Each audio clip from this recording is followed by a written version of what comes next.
Welcome to Logistics Nerds, powered by Talon Logistics Inc.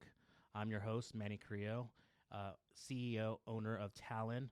On today's episode, we have Keith Drake, my mentor, friend, and previous owner of CEO of Talon Logistics Inc. Keith, if you want to. So Keith started in the industry, like 50 years ago? Something like that. Yeah. Okay, so he started the industry in the trucking industry for like a very long time ago, and he started the company back in 2007. So I just thought as our first podcast and our first episode, we dive in with the previous owner and my mentor. So, Keith, you want to introduce yourself to everyone? I'm Keith Drake. I've been the owner, as Manny said, of Talon Logistics for, I don't know, 14 years. Yep.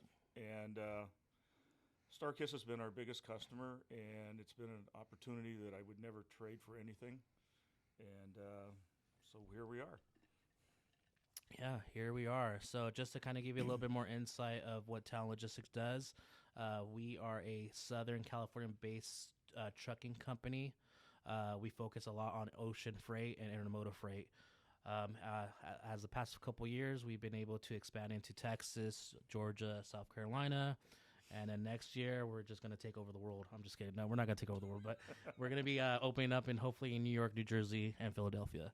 So that being said, we want to know, in today's episode, how did you start in the trucking industry? Actually, it was by accident. Okay.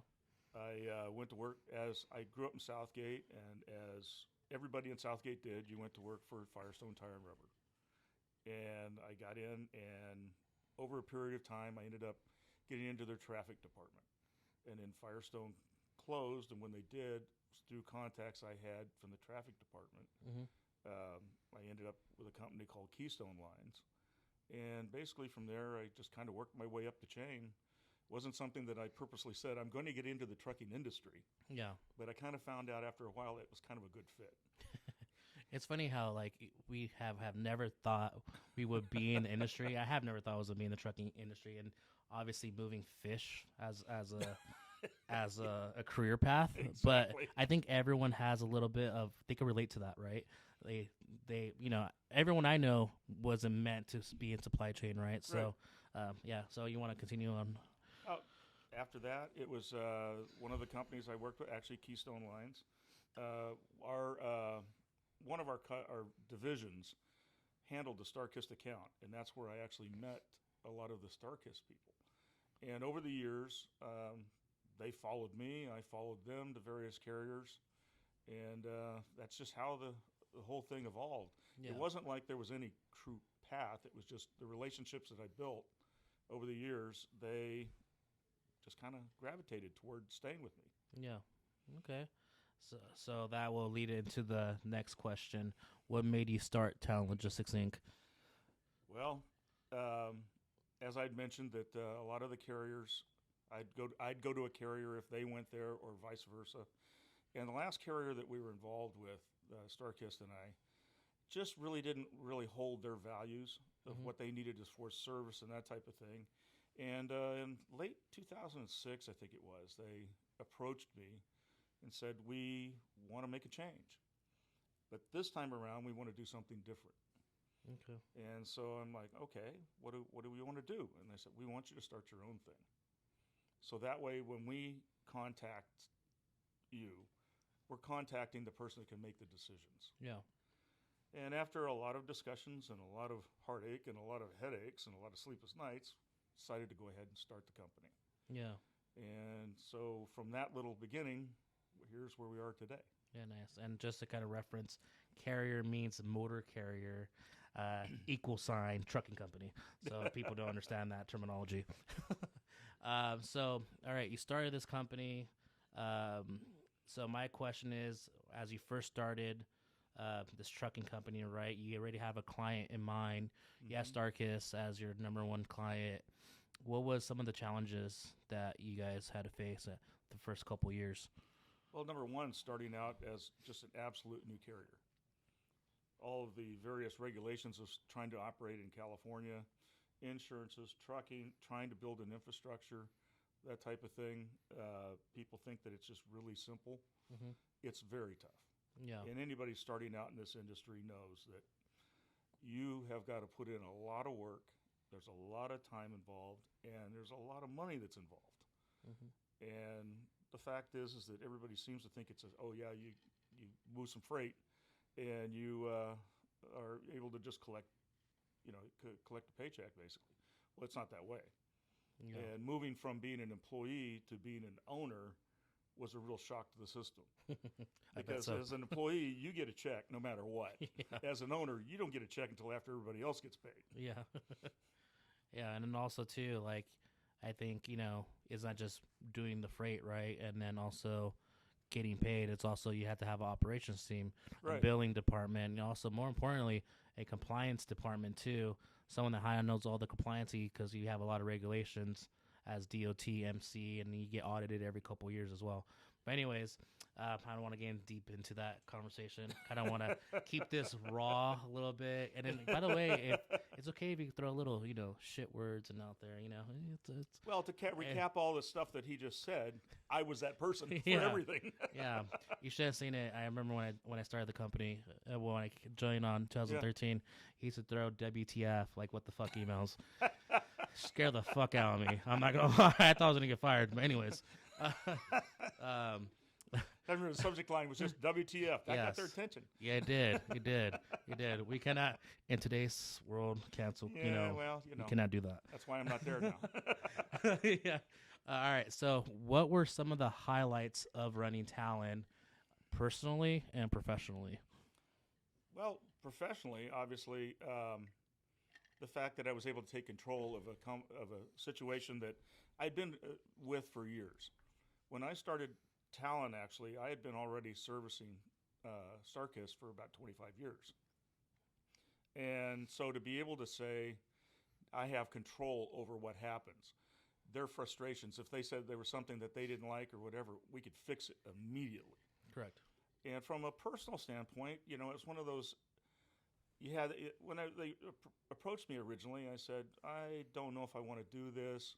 But then there was this thing inside of me saying, if I don't do it, I'll always ask myself, what if? Yeah.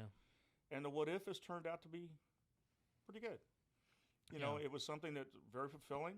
It's allowed me to be able to have a very good life and to be able to finally retire Yeah. and actually enjoy more of my life now. Obviously, as the Oh, CEO now. Trust me, I know. Bottom out, he's enjoying life for sure. I love when I used to tell Manny, I said, you're going to have this one day, and when you do, Yeah. you're going to understand. No, yeah. So, also professionally, did you enjoy like the relationships you build throughout the past 14 years Oh, yeah, as running the company? Yeah. definitely. Okay. Absolutely no question there. All right. So, also now I'm gonna flip it. What were some of the pain points of running Talon, personally and professionally? Okay, that's a little tougher one. First year and a half, I didn't draw a salary. Yeah. Unfortunately, I had some savings and that kind of thing, but I didn't draw a salary. I had to make sure my drivers got paid and my employees got paid. Mhm. Drivers primarily first and the employees second. So, there were a few times where that was a little sketchy. Yeah. It takes a real sacrifice because, during the beginning, 7 days a week, probably 18-hour days. Primary thing was to make sure that, the drivers are taken care of, Mhm. the customers taken care of. Primarily, I guess, the other way around, the customers being taken care of. The drivers have to be taken care of because let's face it, if they're not making money, you're not making money. No, yeah. And, true. the sacrifices personally are you don't have vacations. You don't have the time to go hang out with your friends and that kind of thing. And so you lose a little bit. But overall, if you look at it from the long term, the sacrifices of a few years turned out to be something very worthwhile. Okay. And then also, how was it like? I know we're talking about pain points of running Talon. From a personal side, personal perspective, how was it from your mental perspective? It was taxing at times. Yeah. I've had some problems mentally with just the depression of, you find yourself so worried about taking care of the customer, taking care of the drivers, taking care of your employees, that you forget to take care of yourself. Yeah. And that's probably the biggest thing that I could say to anyone out there is you've got to set aside some time for yourself, because if you don't, you'll get lost. Yeah, I remember when I took over the company. He kind of it was like pretty much like handing keys over as like ownership of a new home, right? And he's like, "Congratulations, you're not gonna be able to sleep moving forward now." And I'm like, "Yeah, right." Yeah, yeah. So like a month later, after taking full ownership of the company, yeah, he was right. I wasn't sleeping, and I sleep like a rock. I sleep like a bear, like hibernate for days. But yeah, I wasn't able to sleep, and then Yeah. and you know, depression did kick in the first Yeah. year. So I do believe in that. So make sure you take care of your mental game Yeah. strong. So also, so now any advice for someone out there starting their company, or they are in the company in the first couple of years, like any advice you want to give them? Well, I think we've touched on some of it, making sure that you have some time for yourself, whether it's just taking an hour or two out of every day and just, if nothing else, sit at a desk and just research the web, do whatever. But take some time for yourself, but also, more importantly, take some time for your family, Mm-hmm. because your family is the ones that are paying the big price. They've lost you, basically. You now are married to your company for a while. No, but you don't get that in return, right? Loving the company physically. Just Yeah, kidding. yeah. The from a standpoint of being a new owner Mm-hmm. and that kind of thing, it's something I've told you how many times. Is just because you have a little money in the bank doesn't mean you're rich Yeah. by any means, because you're going to have hard times, and if you're not really responsible enough, I guess is the best word to say, Yeah. of saying I can't spend every dime I have, and that I'm going to have some hard times. When those hard times come, that's when most businesses fail. And we've always been in a situation where we have always tried to, have reserves to where when the times happen, with Starkist in particular, because they're cycler, where they'll have their low points, they'll have their high points. Yeah. Sometimes those low points, you've got to dip into that reserves in order to pay your employees and your Yeah. drivers and everything else. Yeah, and I also think too, like, you know, any more advice on starting a company, or you're in your first couple years, you gotta have to know your business plan, right? Yeah. So, like, for example, you create a business plan for your trucking company, your logistics company. That's number one. Number two, you gotta understand your outline, who's your customer. You outline your infrastructure in the company organization, like your operations to your billing to the compliance. So those are key takeaways, on just like the foundation of running a company. Also, you have to make sure that you have all the softwares in play too, right? You have your TMS system, which is a transportation management system. You have so you have that, and you have to make sure that you're pretty much communicating with your clients throughout the day. That's what we do, and I think that's what we were able to become more successful.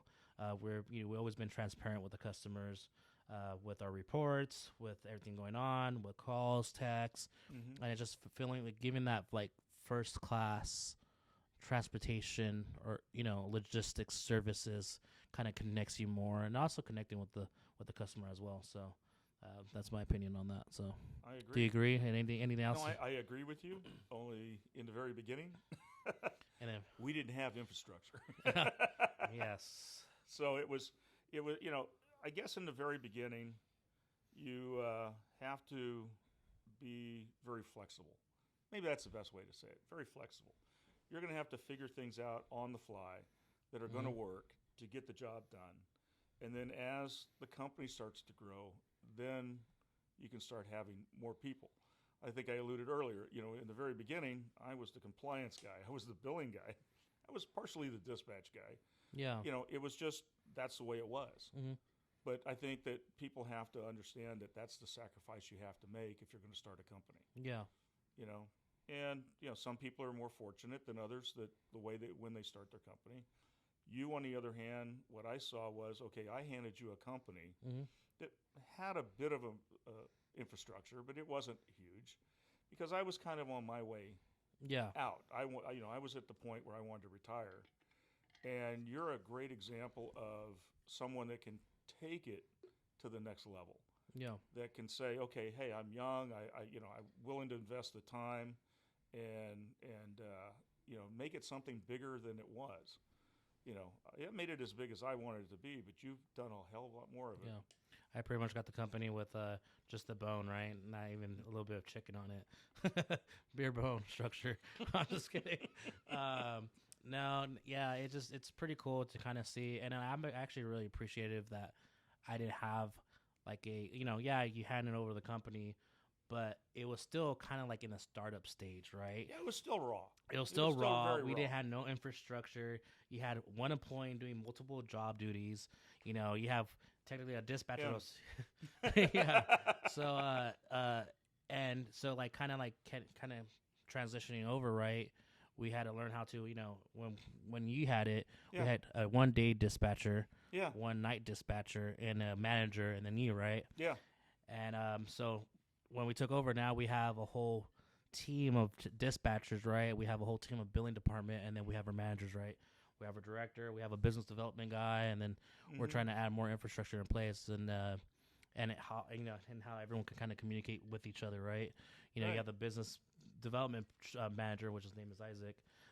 He brings on the drivers, he brings on the business, Right. and then he onboards that that side, but he also has to communicate that with the team, or how we're gonna make this fit into our company structure, right? So, and you have to make sure it streamlines that process through, and then from there it goes from the operations. Operation handles the freight, right? Right. They communicate with the customer, they get the delivery order, we have a report, we have a system in place, we get our first loads, we communicate our drivers, here's the details of those first loads, right? They get it done, they pick it up, deliver it, and they take it back to the terminal or to the rail. And then from there, it gets closed out. We get the documentation, right? POD, bill lading. And then from there, we had to go back to the. I'm not sure. Am I moving my hands a little bit? I don't know. Well, the one thing I did want to mention, Yeah. which you brought up right now, was the rapport with the customer. Yeah. That was probably one of the biggest challenges I had when I started thinking about wanting to sell the company. Yeah. Because I had a rapport with StarKiss that nobody else could really meet. And being able to bring you in, you were the only person that I found Yeah. that actually could build that rapport with the customer. I Where like they this. got to a point where honestly they never called me anymore. They called you. Yeah. And that turned out to be okay. Yeah. And that was the final sign in my world Yeah. that you were the person I wanted to sell it to. Yeah. You were the person I wanted to hand it down to. Yeah. Sell it is a bad word because it's not really sell it. What are you talking about? It was very transactional. Well, yeah, it was transactional, yes. But the fact is, you're the person that I wanted to have it.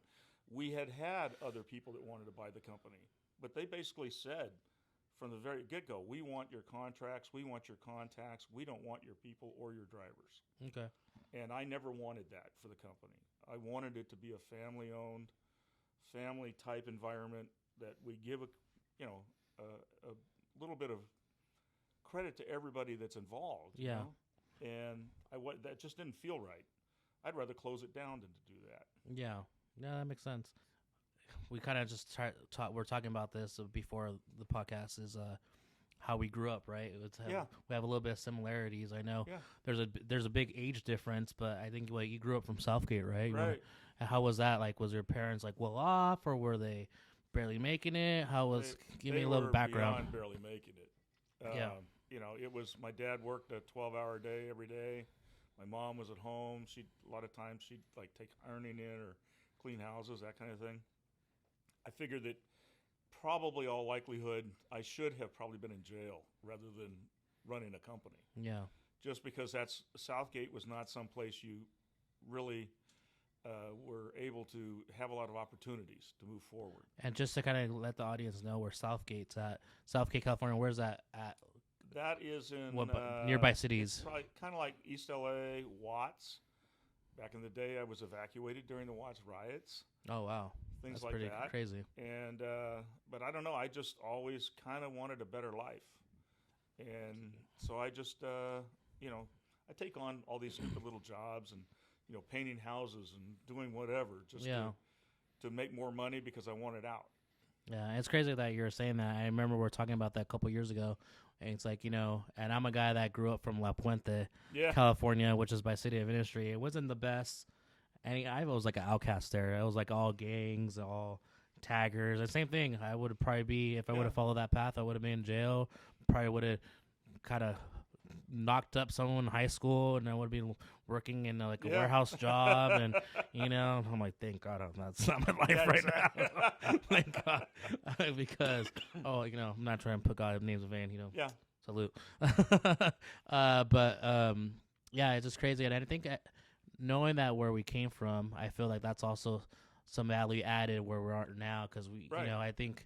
For me, I know. I see because my parents, they didn't come from no money. They lived paycheck to paycheck, right? And I just remember my dad came from this country. We're first generations here in the United States. They're from, they're Hispanics, Right. and they always say like, I came here, to America to give you guys a better life. I'm here working like a dog, to get, So kind of fast forward, I think you've seen your parents. I see my parents, and I feel like, I think we had that grit, right, to kind of do something more than just normalcy, right? Because Exactly. we could do the normalcy, right? Hey, Anyone could do that, right? We could do a 9 to 5 job or 8 to 5 job or whatever every day, but at least in my world, I wanted to do more. Yeah. And I think you're the same way. Yeah. I mean, we grew up in an area that we didn't want to have to live there the rest of our lives. Yeah. Not because it's that bad, but it's just not what I wanted out of life. Yeah, and I think the same for you. Yeah, exactly. And just kind of like now, it's like it's pretty cool now. Like looking back and being in the I'm being in the position I'm in. I'm able to help people. I feel like I had a very underdog story, right, coming in the industry, and now I'm trying to give other people in our industry, like people in the office with no experience. I kind of want to, if I show. I'm all believer about characteristic traits when I interview people. So if I see any hints of driven grit, I think I see that, and if they're willing to work and gain that experience and want to make a name for themselves. I think I'd like to tell just a quick story, just because we're on this subject. Manny came to us how many years ago? Many moons ago, wasn't it? Yeah, 2012 or something 2012, something like that. You were still, I think were you still in college, or had you still in college? You're still in college. Comes knocking on the door one day. He was a guard at the DC that we were working out of, and he says, "I want a different job. I'd like to come to work for you." Yep. And I remember telling you at that point, I said, "I'll bring you in, but I'm not going to pay you anywhere close to a dispatcher's salary, because simply put, you don't know anything." Yeah, you're right. I was cheap. It was fucking cheap. Yeah, it was. It really was. Yeah. Yeah. But Oh, by the way, pause. I try using that tactic now. No, doesn't work. Doesn't work. Anyways, continue. I want you coughing. Heart attack. No, there's no. You want to have a heart attack now. We have no waiver sign for this episode. All right. I told him. I told you then. Remember, I said if you prove yourself, we'll go further. And I kept giving him jobs, and I kept thinking, yeah, he's going to fail at this. He did a great job. Yeah. Every time. And so finally, okay, let's look at it. Okay, he started out as a college guy, in 2012? 12? Yeah, ish. By 2021? 2020. 2020? Yeah. Okay, 2020. Sorry, I'm getting old. Yeah. He's the owner of the company. Yeah. Yeah, which is crazy. So, but yeah, so I guess childhood, I think it was similarities. We grew up from nothing and grew up in not the best neighborhoods. Sorry, let me pronounce that right.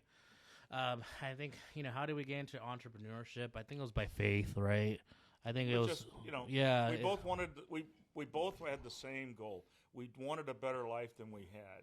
Yeah. We wanted a better life than our parents had. Yeah. Agreed. Yeah.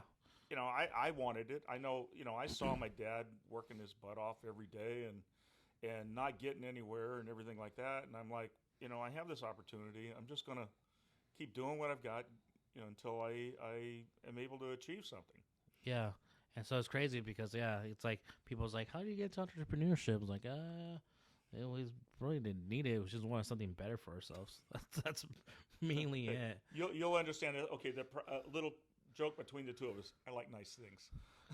Yeah, we do too, right? we love light things, and We like nice things.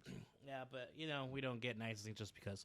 But so now, how you think our relationship is like now between us You two? are the, I'll say, friend, but also I'll say, in a lot of ways, the son that I would like to have had. Yeah, right on, right on. There you go. Yeah, You are, you're the person that I believe that we have the same values, and yeah, it just, yeah, I don't know how I can say that any better. yeah. Yeah. So you think we still have a good relationship now? People, I try to go over. We used to go over. I used to go over to his house like once a week, but I think Life keeps getting in the way. keeps on getting busy trying to. Well, it's not just that. I'm gone a lot too. Oh So. yeah. Where do you go? And that kind of probably leads into the what's retirement life now, right? Retirement life is great. No, in the beginning it was tough. Yeah. It really was because trying to disconnect from it and trying to just kind of wean myself out of getting up every morning and checking my emails and blah blah blah and all this stuff like that took a while. But now, fortunately, I have a wife that loves me and quite simply puts up with me. But we travel a lot. We finally bought an RV, which was something that was a lifelong thing for me. And so we're gone about at least one trip a month, something like that. Yeah, more like two times a month. Maybe. And then, we fly places and do things. So, yeah, RV, retirement life has been much better than I ever expected it to be. It was a little tough getting there. Yeah. Just because trying to divorce yourself from it after so many years. Mm-hmm. Oh, because speaking about that, detaching from working all these years, right? Yes. Yeah, that was a big. That was a huge thing. Yeah. Yeah. Yeah, I think it took you like a year, right, to No, it detach. took me longer than that. Come on, I didn't start.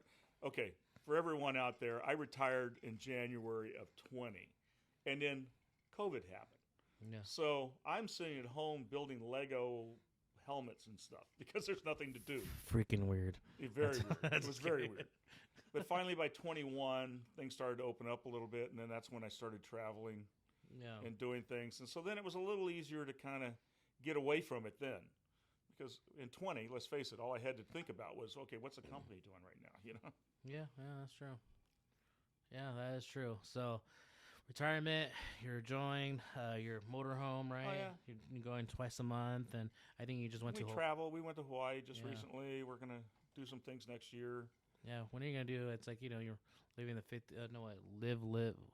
Love, live, pray, or something like that. But Julia Roberts. Something like that, yeah. You're doing the whole shenanigans, but Yeah. not single though. But yeah. All right. So, all right. I know we were talking a little bit about personal stuff, right? So I guess we're gonna dive into the next question. It's a little personal, but also not. It's kind of business related.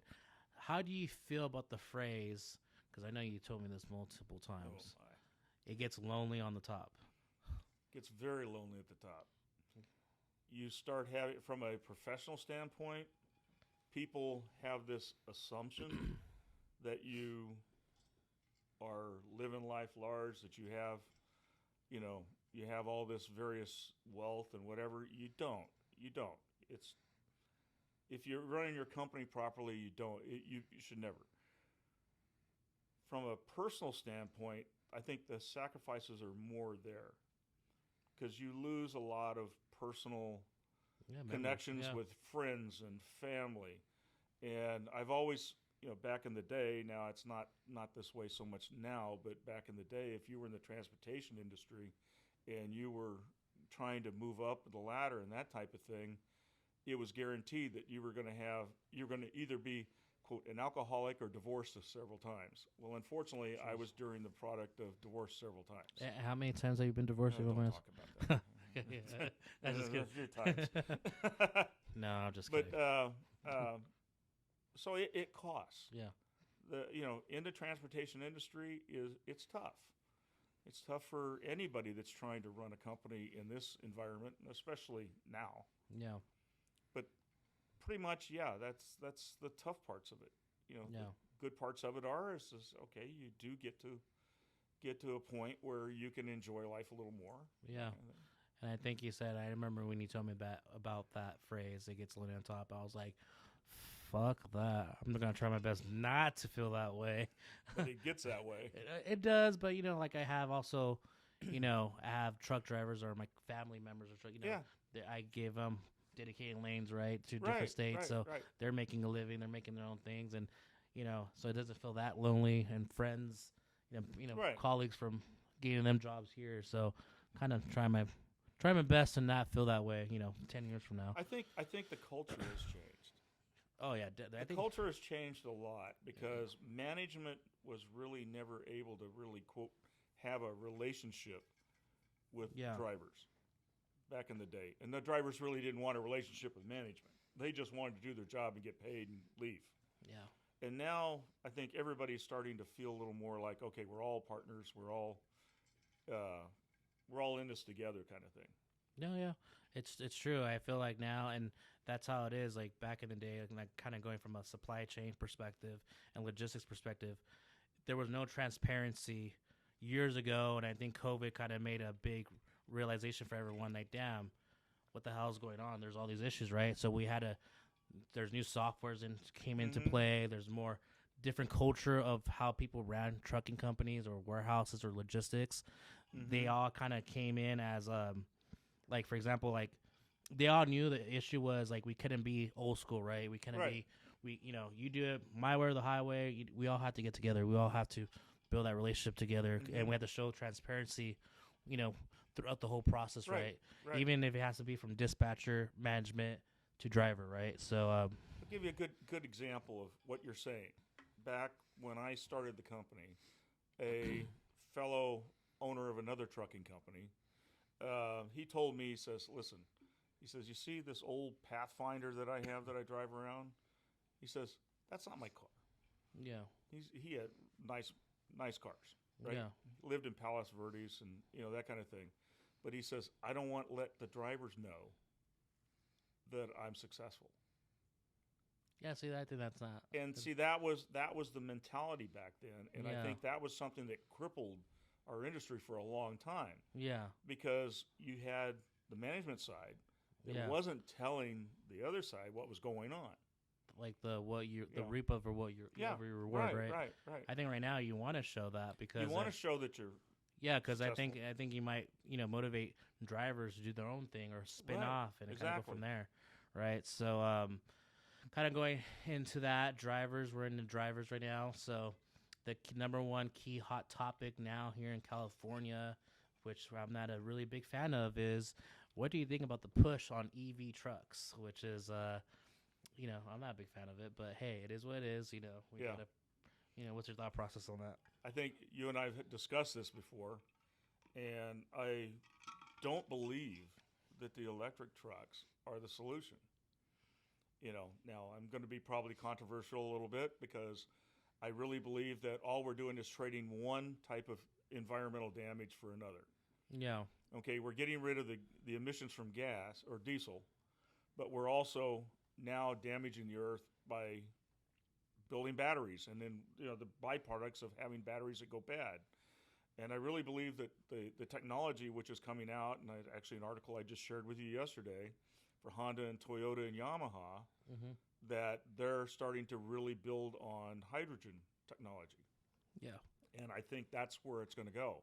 But as far as like getting back to EVs and California, they're putting all these stringent rules on and saying that you have to have electric vehicles, you have to have zero emission, yada yada, but they don't have the infrastructure to handle it. yeah, that's true. The way it is right now, okay, we had a very hot summer, and we don't have any really electric trucks yet. The people that just have electric cars, well, suddenly during the summer it was a heat wave. Mm-hmm. And they're telling us don't charge your cars, don't use your air conditioners because they can't handle it. So Yeah. what are they going to do whenever they have all the commercial vehicles doing EV? Yeah, that is true. But I guess, you know, Sorry, I got environmental for a yeah, no, I'm not very a environmental specialist, but but moment. what I do know is, we have these regulations in place, right? We have CARB, you hmm know, after by 2035 you have to go all EV, and then CARB kind of partner up with the ports of Long Beach and LA that by 2024 any trucks you buy after 2024 cannot be diesel. So meaning we're already hindering ourselves hmm from buying diesel trucks after 2024 if you pull loads from the port of Long Beach and Right. LA. So that being said, what's the next best thing? You can't even do CNG trucks because I think CNG trucks are not zero emission. They're zero. Right. They're like 0.02. You could either do EV. You could do I think hydrogen, Hydrogen. and then what's there's somewhat I there's don't think there's anything I else, think is there? that's it. Yeah. Yeah. So right now I think so. Being said, the state and all these regulations, we have never won anything regarding these type of regulations. So what's our best move forward is trying to adapt, right? So I think right now we're in the process of trying to get 2 EV trucks hmm from Nikolai Motors, I think believe it is, and then we're trying to get 3 hydrogen fuel trucks by end of next year, and we're just trying to fit that into our model, right? Um, the only bad thing about hydrogen trucks is like the fuel per I think if they call it kg is the cost of fuel. It's like I think Yeah. right now like if you buy hydrogen fuel, it'll be like over $10 per kg, right? That's per gallon. But I think like Nikola Motors had a long term contract that I you know I think we could get a discounted price. But anyways, kind of going from there. I think we have no choice, right? So we're gonna have to You see. really don't have a choice. Yeah, so we have to kind of find ways to kind of go from there and kind of move forward because once 2024 hits, and you can't buy no more diesel trucks. Yeah. What's next? Well, it's been almost like 2000. I think it was 8 when they first started the The car. mission control, Yeah. the CARB program. Hmm. Everything else, we ended up having to buy a bunch of trucks. Yeah, I remember that. The drivers couldn't afford to buy them themselves, and they couldn't run their own trucks anymore. Then they changed it out again. So guess what? We had to get rid of those trucks, get more trucks because the drivers couldn't afford those trucks. So Yeah. it's just constantly going on, and it's creating a huge load on the trucking company Yeah. and the drivers, and as a whole. They want to And stay as an owner operator. They want to stay to where they collect their own hours, but yeah, well, I know California now it's a whole AB5, right? So yeah, yeah. um, AB5, all of our drivers now in California are employees. So from our motor carrier side of Talon Logistics Inc. So, but kind of that being said, that we have these EV trucks, and what's crazy too is like you buy a diesel truck now that's $200,000, right? And then you get these EV, you get these EV trucks. They're anywhere from $400,000 to $650,000 a truck, Mm-hmm. which is like it's three times more than what a actual diesel truck is. Right. I know there's actually incentives to get it lower from the purchase price, but it's still gonna put a big. It's not just buying that truck, even though it's gonna be more. You still have to kind of you're gonna buy more for the truck. That's number one, and you also have to have an infrastructure in place. So if trucking companies better have their own truck terminals or like an on-site place because if you have an EV truck, you're gonna have an EV station at that location, right? And Mm-hmm. that's not cheap. Right. You're Yeah. buying the truck plus you're buying the EV station that goes with that truck, which is a separate cost. And then for the hydrogen, for hydrogen fuel trucks, Mm-hmm. you have to obviously you buy the trucks, but you also have to buy that. You also have to get the fuel, Right. the kg per fuel, Right. and then there's not that much. There's only they're gonna open up a couple in the next couple years in Southern California, and then you're gonna have these mobile stations, right? So, thankfully, I know it's all bad news and all that stuff, but I'm gonna try to be proactive here because we're not all about negativity here. We're all about positive, how we could work around it, right? So, thankfully, is we have these strict regulations and and there's no infrastructure, but at least we have companies that are trying their best to come up with temporary solutions, right? Yeah. So that's a good thing. So any last words on EV or hydrogen? I think one of the only things I'm going to say that just kind of came up while you were speaking was because it's such a new technology, Yeah, we don't know what the maintenance is going to be on these things. yeah, yeah, You know, what's the maintenance going to be? While they say there's no maintenance because blah, blah, blah, realistically, in the real world, there's going to be maintenance. yeah. I think right. And we don't know what that is. Yeah, and I think right now with these EV trucks, I know they're offering maintenance plans, which will kind of go under that umbrella of you have to kind of get these Right. if it goes into the shop, you have this Yeah. this warranty, right? You have, but I think they're using that, and that's like I think for 5-6 years, right? Yeah, well, So it happens. they're using that because I think they're trying to test out the market, how it's gonna be, right? And then from Right. there, Yeah. the next 15 years they'll probably Exactly. reevaluate Yeah. the whole maintenance program. I think lastly, where we're gonna be at right now. I'm trying. There's a talking point right here, right in front of me, which looks There's a talking super point, he's trying to beautiful. figure it out. Which it looks I don't super. It know. looks super beautiful. So sorry if you see me. If people see me looking But I in think, outer space, I think now we've you know. done. I think we've done blah blah blah, and then back to here. You know. Yeah, so if people see me looking into the into the sky or whatever, I'm actually not. That's what he does on a regular basis. I'm actually looking at this beautiful TV with talking points right now, which is amazing. So, all right. So, lastly, last question, the final drum roll. Oh yeah. No, I'm just kidding. Not the drum roll part, but we don't have the sound effects yet. I wish we could have the button go, but Yeah. Anyways, if you had a magic wand, oh wait, let me repeat this because I mean pronounce it. Let me make sure. Let me talk slower too. If you had a magic wand Yes. to fix the industry, Yes. what would you do? I'd move us back to the mid '80s Why is that? because back then, Ronald Reagan had deregulated the trucking industry, Okay. which allowed trucking companies to create owner-operator divisions, which were entirely different. They allowed small businesses, one owner that wanted to create his own business, right? Yeah. Have his own truck and run. We could do that. You had drivers back then that could pick and choose what they wanted to do, when they wanted to do it, and they made a decent living doing it. Yeah. And now we are so regulated that we've lost that.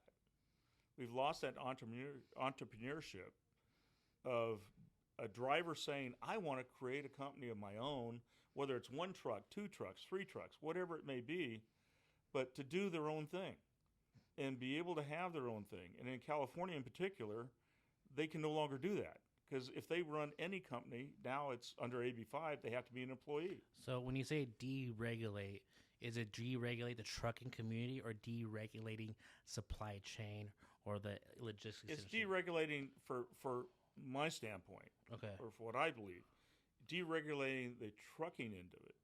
Okay. Because the trucking end of it drives the supply chain. And the more costs and the more regulations that are involved on the trucking side is what actually filters over into the supply chain. Because if they have to pay double the price to move something, that's going to be affected by the time it gets to the consumer. Okay. And then now, sorry, because I'm just trying to punch holes and kind of keep on going. At that time when, in Reagan time, Ronald Reagan, hey, but I wasn't bringing him up because of any political thing. Okay. Okay. So was there brokers at that time? Oh, it was an entire brokerage industry. Okay. At that time, you had all the big boys like Keystone Lines I alluded to at the very beginning. That was actually owned by Transcon Lines, which at the time was one of the largest carriers in the nation. You had all the various big boy players. They all had their own owner-operator divisions. And so you had all these people out there that were basically acting as brokers. But the only difference is at that time you had placards, the little paper placards that they'd put on their trucks just to say, okay, I'm running for Transcon Lines today. I'm running for somebody else tomorrow. And you can't do that anymore. So that was the whole deregulation. That was a deregulation, okay. yes. Man, I think we just have a good hashtag line now, right? Deregulation. You have Donald Trump say "Make Yeah. America Great Again." Yeah, How can we make trucking great again? exactly. Hashtag deregulate. Exactly. Could we put that on a I logistics think search so. side? Yeah, you know. And then back put hashtag deregulate. But Let's yeah, get little flags, you know. man, there you go, man. But you're gonna have all these haters over there, Yeah, right? exactly. But anyways, that's the last question that we have, and yeah, we look forward to next month's episode. And, stay tuned for more information on IG and all the platforms. I don't even know all of it yet, but I'll get there. It's a learning experience. This is my first one, so hey, all right, I'll go to a little. Thanks again, Keith. Hey, Drake. thank Again, you, Manny. Again, former and owner of Talon Logistics, and buddy. Current owner and Yeah, there you go. See, and bam. my Look at that. oh yeah, right there. Yeah. Have a there good you one, go. guys. Bye now.